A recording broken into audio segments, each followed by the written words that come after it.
राम राम। हमारा जो विषय चल रहा है आदि सद्गुरु सुखराम जी महाराज, इनका दीर्घता का अंग। हमने देखा कि साखी शब्द कह रहे हो बिना अर्थ विचार, साखा कहे सुखराम जी सोजड़ बड़ो गिवार। यानी पहले के संतों की बताई हुई साखी जो है वो बोल रहे हैं, उसको गा रहे हैं, उसके ऊपर कविता जोड़ रहे हैं और इस प्रकार से सारी बातें कर रहे हैं। तो गुरु महाराज कहते हैं कि ये गंवार है।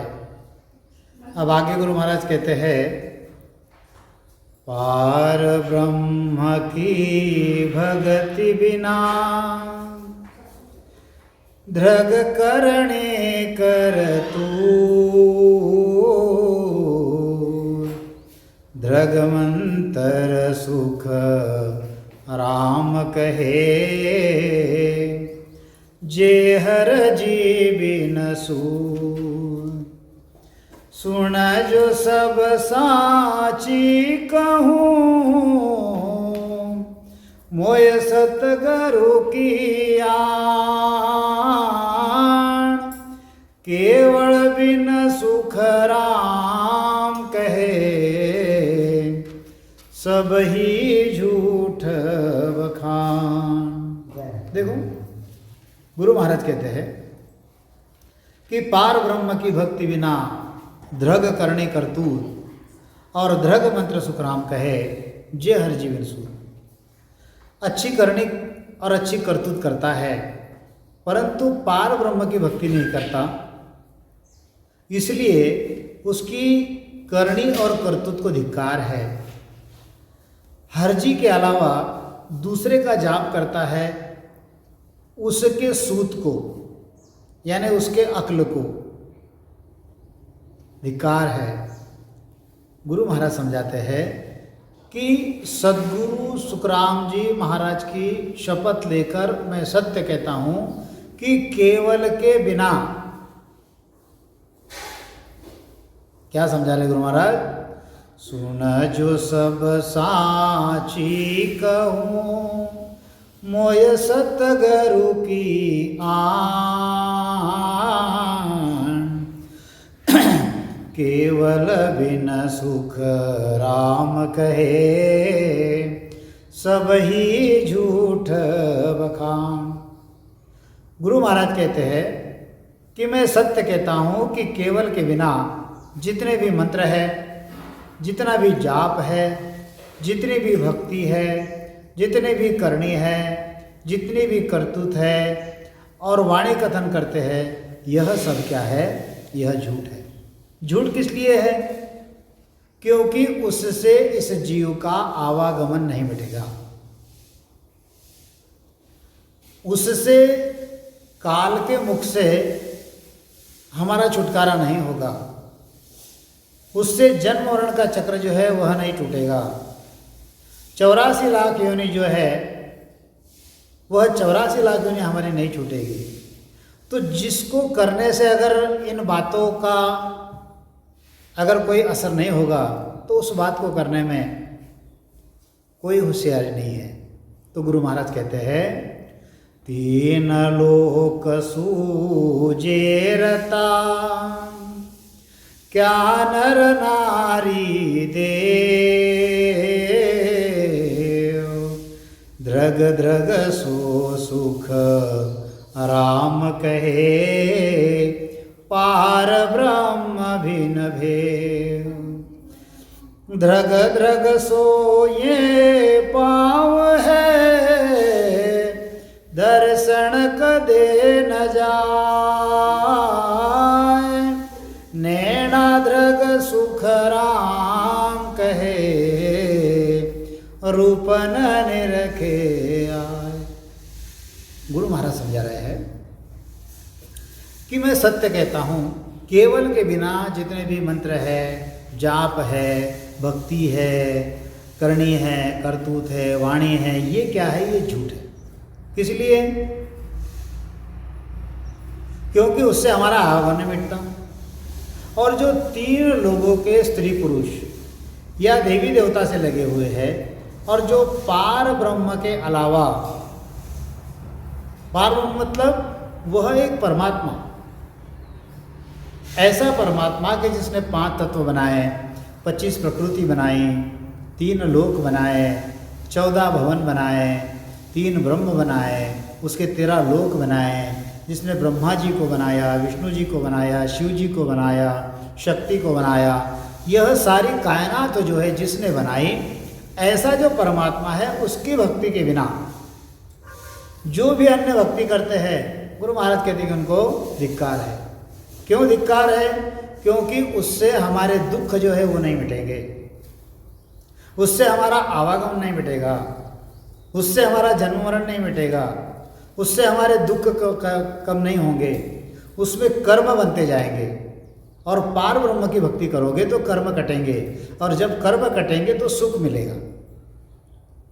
यहाँ पर जो सुख दुख हम भोगते हैं, किस लिए भोगते हैं? ये कर्मों के द्वारा भोगते हैं। अब कल ही किसी एक मैडम जी का फ़ोन आया था, बहुत रो रहे थे कि हमने किसका कुछ अच्छा ऐसा नहीं किया, फिर भी हमारे ऊपर ऐसा हो रहा है। ये अभी का नहीं है, ये पहले का है, इसलिए अभी भोगना पड़ रहा है। ये अभी जो कर्म हम भुगत रहे हैं ये अभी के नहीं हैं, अभी के जो बन रहे हैं ये आगे भुगतेंगे। और पहले जो हमारे संचित है उस संचित में से ये प्रारब्ध हमने लाया है। अगर हमारा संचित अच्छा होगा तो हमारा वर्तमान अच्छा चलेगा, हमारा संचित अगर खराब होगा तो वर्तमान में हमको दुख मिलता रहेगा। तो गुरु महाराज कहते हैं कि उस परमात्मा की भक्ति के अलावा अगर कोई 3 लोक के स्त्री पुरुष देवी देवता से लगे हुए हैं और अन्य किसी और से लगे हुए हैं, तो गुरु महाराज कहते हैं उनको धिक्कार है। क्योंकि उनको पता है कि परमात्मा एक है और परमात्मा ने ही देवी देवताओं को सबको बनाया है। तो जो सबका मालिक एक जो है उसको छोड़ दिया और अन्य को पकड़ लिया। गुरु महाराज तो ये भी कहते हैं कि 3 ध्रग ध्रग सोये पाव है, दर्शन कदे न जाए, नेक ध्रग सुख नैन ध्रग सुख राम कहे, रूपन निरखे आए। गुरु महाराज कहते हैं कि उन पैरों को भी धिक्कार है कि जो गुरु तथा साधु संतों के दर्शन को नहीं जाते। उन आंखों को भी धिक्कार है कि जो साधु संतों का दर्शन नहीं करते या गुरु का दर्शन नहीं करते। गुरु महाराज कहते हैं कि जिस हाथों से गुरु की चाकरी नहीं की, गुरु की सेवा नहीं की, गुरु की टहल नहीं की, उन हाथों को भी धिक्कार है। और जिसने अपने कानों से हरि चर्चा चित्त देकर नहीं सुनी, उन कानों को भी धिक्कार है। ये जो हाथ है ये गुरु की सेवा में आनी चाहिए, कदम जो है, पैर जो है, ये गुरु के दर्शन को जाने चाहिए, आंखें जो है इससे संतों का दर्शन करना चाहिए। नहीं तो गुरु महाराज कहते हैं इन सबको धिक्कार है। गुरु महाराज समझाते हैं ध्रग ध्रग मुख रसना जाकी, ध्रग ध्रग मुख रसना जाकी, नावरटे नहीं कोय,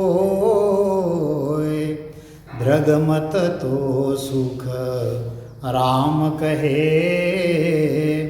गुरु धर्म पत नहीं कोय।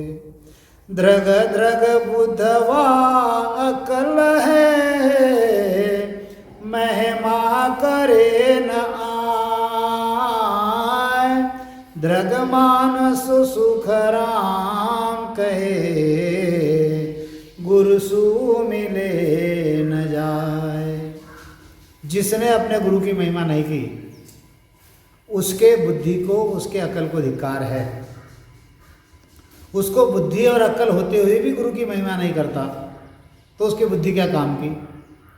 जिसने गुरु, जिसका मन गुरु में नहीं मिलता, उस मन को भी धिक्कार है। गुरु महाराज कहते हैं जो मुख से और जीव से राम नाम नहीं रटता उस जीव को भी धिक्कार है, उस मन को भी धिक्कार है जिसके मत से पंथ में, धर्म में गुरु धर्म नहीं है और गुरु की पथ नहीं है, उसके मत को, उसके पंथ को, उसके धर्म को धिक्कार है। गुरु महाराज तो इससे और आगे बता रहे हैं। क्या कहते हैं गुरु महाराज? द्रग द्रग खाली जात है, नाव बिना दम कोय, द्रग दिन दो सुख राम कहे, ता दिन भजन न हो। राम नाम के बिना जो श्वास हमारी खाली जा रही है, गुरु महाराज कहते हैं उस खाली जाने वाले श्वास को भी धिक्कार है। और जिस दिन भजन नहीं हो उस दिन को भी धिक्कार है। गुरु महाराज एक जगह पर कहते हैं, क्या कहते हैं? मन रे सिमर सिमर हल साई, ओ मन रे सिमर सिमर हल साई, राम भजन बिना श्वास जावे, राम भजन बिना श्वास जावे, से सबरेत मिलाई, ओ मन रे सिमर सिमर हल साई, राम भजन बिन श्वास आ जावे, से सब रेत मिलाई। जिस श्वास में राम नाम का भजन नहीं हो रहा है उसको धिक्कार है गुरु महाराज। देखो कितनी ऊंची बात बता रहे गुरु महाराज। द्रग द्रग खाली जात है, नाव बिना दम कोय, दम मतलब यह श्वास। द्रग द्रग खाली जात है, नाव बिना दम कोय, द्रग दिन सुख राम कहे, ता दिन भजन न होए। अरे जिस दिन श्वासोश्वास में राम नाम का सुमिरन नहीं हुआ उस दिन को धिक्कार है। जिस श्वास में भजन नहीं हुआ उस श्वास को धिक्कार है। द्रग द्रग वापोर पल, नाव विसारे सोए। पोर मतलब प्रहर और पल मतलब वह क्षण। गुरु महाराज कहते हैं कि जिस प्रहर में और जिस पल में राम नाम हम भूल जाते हैं उस प्रहर को भी धिक्कार है, उस पल को भी धिक्कार है। द्रग दहड़ो सुख राम कहे, हरिजन मिले न कोई। अरे जिस दिन हरिजन यानी संत या गुरु नहीं मिले उस दिन को भी धिक्कार है। द्रग द्रग वाको धन है, द्रग द्रग वाको धन है, गुरु नहीं पूजा लाए। द्रग मस्तक सुख राम कहे, चरण निवायो नहीं आए। गुरु महाराज कहते हैं कि जिसके पास धन है और उसने गुरु को अपने घर लाकर गुरु की पूजा नहीं की तो उसके धन को भी धिक्कार है, उसके माल को भी धिक्कार है। जिसने अपना माथा जो है गुरु के चरणों में नहीं नवाया, नमन नहीं किया, उस मस्तक को भी धिक्कार है। देखो गुरु महाराज कहते हैं द्रग द्रग वाको धन है। अगर किसी के पास धन है, किसी के पास अगर संपत्ति है तो उसने गुरु को अपने घर ले जाना चाहिए। और वहाँ पर उसकी पूजा करनी चाहिए, नहीं तो उस धन और उस माल को धिक्कार है। कहते हैं ना, जल में बाढ़े नाव जो, जल में बाढ़े नाव जो, घर में बाढ़े दाम, दोनों हाथ उलीचिए यही सजन को काम। हम कहीं नाव में जा रहे हैं, उस नाव को छेद है और उसमें पानी आ रहा है, तो क्या करना चाहिए? वह पानी अपने हाथों से बाहर फेंक देना चाहिए, नहीं तो नाव डूब जाएगी। इसी प्रकार से घर में बाढ़े दाम जो, अगर घर में हमारा धन बढ़ रहा है तो उसको भी साधु संतों की सेवा में, सत्संग में उसको लगाना चाहिए। दोनों हाथ उलीचिए यही सजन को कहो। गुरु महाराज ने तो यहाँ तक बताया है। गुरु महाराज कहते हैं कि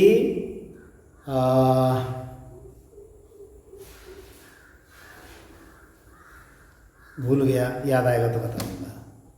गुरु महाराज ने बड़ा सुंदर बताया है कि अगर आपके यहाँ पर धन है और वह अगर सद्गुरु के कार्य में नहीं लगता है तो उस धन को भी धिक्कार है। सतगुरु पे माया चढ़ी, याद आ गया, सतगुरु पे माया चढ़ी सो तो चढ़ गई राम, बाकी की सुख राम कहे दाम गया बेकाम। अरे तुमने लाख रुपए कमा लिए और लाख रुपए में से अगर 200 रुपए सत्संग में लगा दिए तो वो 200 रुपए जो है वह सदगुरु पे चढ़ गए, वह राम जी पे चढ़ गए, और बाकी की सुखराम कहे दाम गया बेकाम। गुरु महाराज के शब्दों को समझो। हम परिवार के लिए, हम अगली पीढ़ी के लिए बहुत कुछ करना चाहते हैं, लेकिन सत्संग में हम धन खर्चा नहीं करना चाहते हैं। संतों ने तो कहा है कि पूत सपूत तो क्यों धन संचय, और पूत कपूत तो क्यों धन संचय।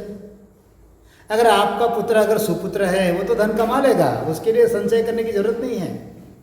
दोनों हाथ उलीचिए ये सजन को काम। और आपका पुत्र अगर कुपुत्र है और आप अगर उसके लिए बिल्डिंग भी बना सकते हो तो वो आगे बिल्डिंग बेच देगा। मतलब जो कुछ करना है वो सत्संग के लिए करो, जो कुछ करना है अपने आत्म कल्याण के लिए करो, जो कुछ करना है जीव के उद्धार के लिए करो, जो कुछ करना है गुरु महाराज के लिए करो, उस परमात्मा के लिए करो, क्योंकि यह तन मन धन जो है वो तो परमात्मा ने दिया है। गुरु महाराज समझाते हैं, धृग जाको धन माल है, धृग भगतावर हो, सतगुरु की सुख राम कहे, महिमा करे न कोई। अरे जिसके पास बहुत सा धन है वह धनी है, और उसने अगर गुरु की महिमा नहीं की, गुरु महिमा करने की जो रीति है वह गुरु महिमा करने की रीति गुरु महाराज ने सद्गुरु महिमा के इसमें बताई है, तो वहाँ पर आप उसको सुन सकते हो। तो गुरु महाराज वही समझाते हैं, जिसके पास धनमाल है उसने अगर गुरु की पूजा नहीं की तो उसको धिक्कार है। जिसके पास धनमाल है, धनी है, उसने गुरु की महिमा नहीं की तो गुरु महाराज कहते हैं कि उसको भी धिक्कार है। दोनों हाथ उलीचिए यही सजन को काम। जैसे बताया कि अगर पूत सपूत तो क्यों धन संचय, और पूत कपूत तो क्यों धन संचय। संतों ने बड़ी सुंदर बातें बताई है। अगर हमारा पुत्र सुपुत्र है तो उसके लिए धन संचय मत करो, क्योंकि जितना भी आगे चल के वो कमा लेगा। और पुत्र अगर कुपुत्र है तो उसके लिए आप कितना भी करके जाओ, भले ही 2 पीढ़ी का जमा करके चले जाओ, उसके लिए 4 मंजिला मकान बना दो, वो उसको भी बेच देगा। इसलिए जो भी धन हम कमाते हैं उसका कुछ हिस्सा जो है हमने, संसार के लिए तो हमको धन लगेगा नहीं, ऐसी बात नहीं है, लेकिन गुरु कार्य में जितना तुम उसको खर्चा करोगे उतना आपको जस मिलेगा। गुरु महाराज आगे समझाते हैं, क्या समझाते हैं? धृगतन मन माल सो धृग सुख संपत होए, सतगुरु को सुख राम कहे, अर्पण करे न कोय। धृग दाता धृग सूरवा, हरि गुर सामाना, धृग कीमत सुख राम कहे, मन नहीं पकड़ो जाए। अरे जिसने अपना धन, अपना माल, अपना शरीर, सुख संपत्ति गुरु को अर्पित नहीं की और अपने पास के सुख जो गुरु को नहीं दिया, तो गुरु महाराज कहते हैं उसकी धन संपत्ति को धिक्कार है। अगर कोई दाता है, शूरवीर रहा, परंतु हरि और गुरु के सामने दुनिया के लिए तो बड़ा दाता बन गया, दुनिया को भोजन खिला रहा है, दुनिया को दान कर रहा है, अगर अपने गुरु को नहीं कर रहा है, गुरु महाराज कहते हैं तो उसके दानी और शूरवीर होने का धिक्कार है। गुरु महाराज समझाते हैं, हरि बिन चर्चा धृग है, धृग ज्ञानी बिन भेद, धृग वाणी सुख राम कहे, गुरु महिमा बिन छे। अरे हरि के अलावा, उस परमात्मा के अलावा दूसरी जो चर्चा करता है उस चर्चा को भी धिक्कार है। और जो दूसरों को ज्ञान बताता है उस ज्ञान का भेद स्वयं को नहीं आया तो ऐसे ज्ञानी को भी धिक्कार है। जिसने वाणी और कविता बनाई, उस कविता में अगर गुरु की महिमा नहीं हुई तो ऐसे वाणी को फाड़कर फेंकने जैसी है, गुरु महाराज कहते हैं। जिसने बहुत विद्या अध्ययन किया और सीख गया और उसमें हरि गुण के अलावा ज्ञान सीखा, उस सीखने को धिक्कार है।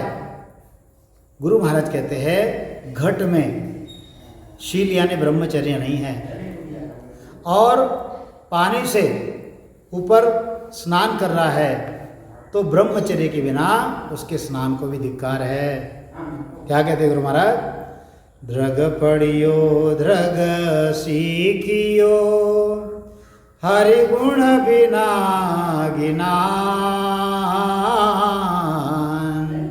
धृग धृग सो सुख राम कहे, बिन घट शील स्नान, धृग धृग सो जाने घणी, ब्रह्म भेद बिन बात, ताकू धृग सुख राम कहे, कर जीव सुखा। बड़ा ज्ञानी है, बड़ा पंडित है, विद्या अध्ययन बहुत कर लिया, सीख लिया और हरि गुण के अलावा दूसरा ज्ञान सीखा, हरि का ज्ञान नहीं सीखा, बहुत बड़ी डिग्री ले ली, बहुत बड़ा पंडित बन गया। गुरु महाराज कहते हैं उसके सीखने को धिक्कार है। घट में शील नहीं है, ब्रह्मचर्य नहीं है और ऊपर से स्नान कर रहा है, तो गुरु महाराज कहते हैं ब्रह्मचर्य के बिना उसके स्नान करने को धिक्कार है। और ब्रह्म के भेद के बिना दूसरी बहुत सारी बातें जानता है, दूसरी बातों का यानी उस परमात्मा की बात को नहीं जानता, लेकिन पूरी अमेरिका, पूरी दुनिया, अमेरिका छोड़ो यानी पूरे विश्व की जानकारी रखता है, तो ऐसी जानकारी को भी धिक्कार है। परमात्मा को नहीं जाना, गुरु महाराज कहते हैं। गुरु महाराज कहते हैं धृग धृग सो जाने घणी, घणी यानी बहुत कुछ जानता है, ब्रह्म भेद बिन बात, उस परमात्मा के भेद के बिना सारी बातें जानता है। ताकू धृग सुख राम कहे, करे जीव सुघात। गुरु महाराज कहते हैं जो आत्महत्या करता है यानी स्वयं मर जाता है, तो गुरु महाराज कहते हैं उसको भी धिक्कार है। क्यों धिक्कार है? क्योंकि ऐसा जो मनुष्य देह जो है, जो 43,20,000 साल के बाद मिलता है, ऐसे दिए हुए मनुष्य देह की उसने अवहेलना कर दी। यह मनुष्य देह कैसा है? यह ब्रह्मादिक इंद्रादिक वंश है, वो नर्तन है भाई। 33 कोटि देवताओं का राजा इंद्र इस मनुष्य देह की चाहना करता है। इस जीव सृष्टि का रचयिता ब्रह्मा इस देह की चाहना करता है। ऐसा अनमोल देह मिल गया और उसने आत्मघात कर लिया, आत्महत्या कर ली, मतलब इस देह की अवहेलना कर दी। तो गुरु महाराज कहते हैं उसको धिक्कार है। धृग तामस धृग रीसवा, बड़ा सुंदर समझा रहे गुरु महाराज। धृग तामस धृग रीसवा, जग कूत जो न आए, धृग श्रवण सुख राम कहे, अनहद सुन्यो न जाए। जिसको तामस, धृग तामस धृग रीसवा, रीस यानी क्रोध, जिसको तामस आ गया, क्रोध आ गया, और ऐसे तामसपना में, ऐसे क्रोध में संसार का उसने त्याग नहीं कर दिया, तो उस क्रोध को भी धिक्कार है। क्योंकि उसको संसार से क्रोध आया है, संसार के लोगों से क्रोध आया है, इस सभी बातों से क्रोध आया है। उसको उसके क्रोध आने के बाद अगर उसको छोड़ दिया और परमात्मा प्राप्त कर लिया तो उसमें तो वो धन्य है। लेकिन क्रोध आने के बाद भी, उसको तामस आने के बाद भी अगर वह संसार का त्याग नहीं करता तो गुरु महाराज कहते उसको धिक्कार है। और जिसने अपने कानों से अनहद यानी जिसकी हद नहीं, ऐसे हद के पैरों की आवाज नहीं सुनी, ऐसे कानों को धिक्कार है, गुरु महाराज कहते हैं। धृग धृग हर बिना कोड है, धृग भगति बिन चाव, धृग धृग सो सुख राम कहे, हर गुरु बिन बहु भाव। धृग धृग हर बिन कोड है, धृग बिन भगति चाव। उस परमात्मा के अलावा अगर सभी बातों में प्रेम है, सभी बातों का हर्ष है, सभी बातों में कोड है, जो दूसरी बातों की चाह ना रखता है, दूसरी बातों के बारे में उसको हर्ष है, कोड है, गुरु महाराज कहते हैं कि उसको भी धिक्कार है। और उसको भी धिक्कार है जो हरि और गुरु के अलावा दूसरों से भक्ति रखता है, उस भाव भक्ति को भी गुरु महाराज कहते हैं धिक्कार है। दूसरों से कितना भी भाव भक्ति का अगर उसका रिश्ता रहा तो भी वह भक्ति जो है उसको परमात्मा के पास नहीं लेकर जाएगी, उसको 84 में छोड़ेगी। धृग धृग ईमस छोवो, चढ़े करम पर नाय, धृग चित मन सुख राम कहे, पवन गहे नहीं माय। धृग धृग जो रंग राग है, धृग कीणो कंठ हो, तासु सुन सुख राम कहे, हरि जस करे न को। जिस इसम को क्रोध आ गया और उत्साह आ गया और वह कर्मों के ऊपर चढ़ा नहीं, चित्त और मन से सांस अंदर पकड़कर अगर नहीं रखा तो उस चित्त और मन को भी धिक्कार है। राग रंग करता है, कंठ से अच्छा गाता है, कंठ भी बहुत सुरीला है, परंतु उस कंठ से अगर हरजस नहीं गाता है, हरि यश के पदों को नहीं गाया, ऐसे सुरीले कंठ को भी गुरु महाराज कहते हैं कि धिक्कार है।